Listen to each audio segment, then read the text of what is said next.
कांग्रेस के तत्कालीन अध्यक्ष जवाहरलाल नेहरू को अपना सिंहासन डोलता दिखा। बजाय कि नेहरू जी मुस्लिम लीग के आधारहीन बयानों को तगड़ा जवाब देते, करारा जवाब देते, मुस्लिम लीग के बयानों की निंदा करते,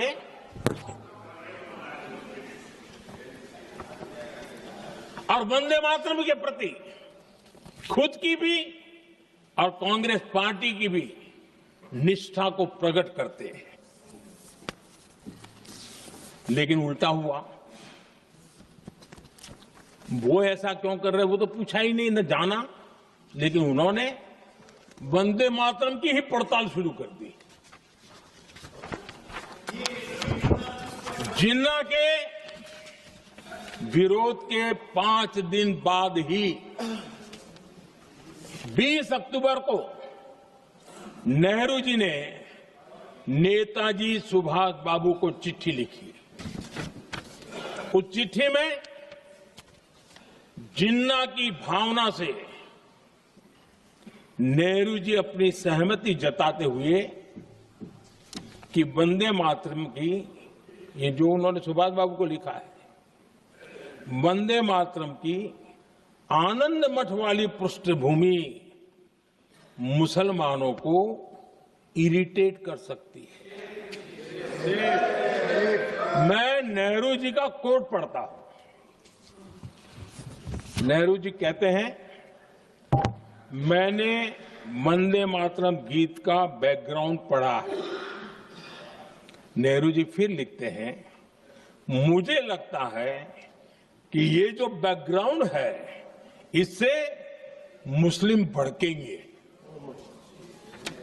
साथियों, इस गीत का हमारे देश से जुड़ाव ये है, लेकिन 1930 के दशक में हमारे देश में जब सांप्रदायिक राजनीति उभरी, तब ये गीत विवादित होने लगा।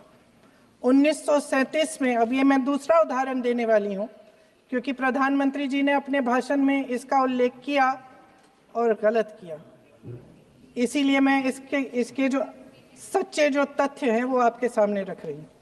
1937 में नेताजी सुभाष चंद्र बोस कांग्रेस का अधिवेशन कलकत्ता में होने जा रहा था, उसका आयोजन कर रहे थे। तो जो मोदी जी ने पत्र सुनाया सदन में 20 अक्टूबर का, और कहा कि जवाहरलाल नेहरू जी ने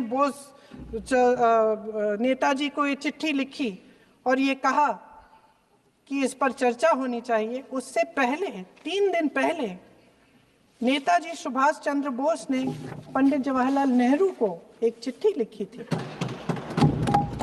जिसका जिक्र आपके प्रधानमंत्री ने नहीं किया। और इस चिट्ठी में सुन लीजिएगा,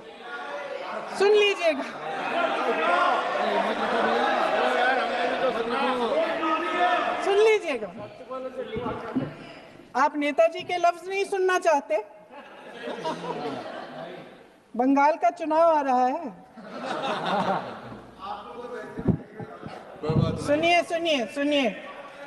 सुनिए।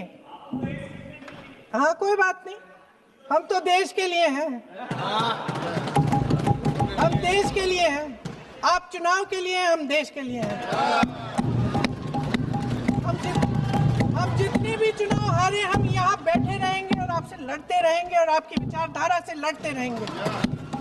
अपने इस देश के लिए, अपनी इस मिट्टी के लिए लड़ते रहेंगे। आप हमें रोक नहीं सकते।